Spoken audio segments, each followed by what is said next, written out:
Colorized Jim Crow pictures that depict the real brutality of American racism. Benny Oliver, a former policeman in Jackson, Mississippi, kicks Memphis Norman, an African-American student who participated in a sit-in at a segregated lunch counter on May 28, 1963.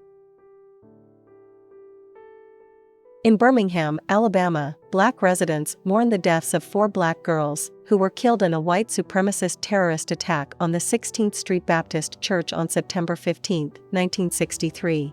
The church had served as a meeting place for civil rights leaders like Martin Luther King Jr., who called Birmingham a symbol of hardcore resistance to integration. The Memphis Zoo opened its doors exclusively to African Americans on a Thursday in 1959. At the time, Thursday was the only day of the week that black people were allowed to visit. View of the damage left over after the Rosewood Massacre on January 9, 1923. The predominantly black town in Florida was burned to the ground during a 7-day race riot instigated by a white mob. Black college student Dorothy Bell, 19, waits at a downtown Birmingham lunch counter for service that never came on April 4, 1963. She was later arrested with 20 other sit-in protesters. Demonstrators protest against the integration of Little Rock Central High School in Arkansas in 1959. David Isom, 19, broke the color line in one of Florida's segregated public pools on June 8, 1958. His simple act of protest resulted in officials closing the facility.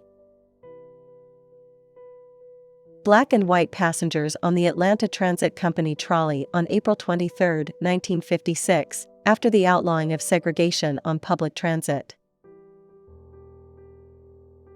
15-year-old Johnny Gray points a warning finger at one of the 2 white boys who tried to force him and his sister, Mary, from the sidewalk as they walked to school in Little Rock, Arkansas, on September 16, 1958.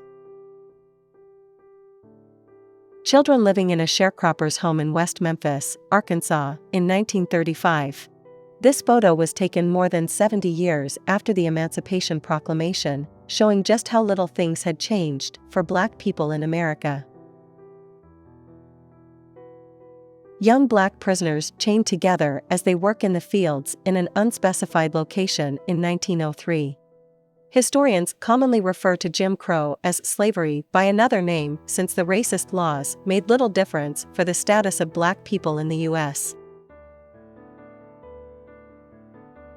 Dr. and Mrs. Charles N. Atkins, of Oklahoma City, Oklahoma, glance up at the segregation sign at the Santa Fe Depot in 1955. 6-year-old Ruby Bridges is escorted by U.S. Marshals while attending the formerly all-white William Frantz Elementary School in New Orleans in 1960. Bridges was the first black student to integrate an elementary school in the city. Today, she is an author and activist. U.S. and Confederate flags displayed on a car parked on Tennessee's Capitol Hill in Nashville, where Governor Frank Clement met with a delegation of pro-segregationists on January 24, 1956. A black student sits nervously in the front row of her newly integrated class in Tennessee in 1957. Racist mugshots depicting black inmates detained in Atlanta, Georgia, in 1908. The origins of many social issues that disproportionately affect black Americans, like mass incarceration and police brutality, can be traced back to Jim Crow.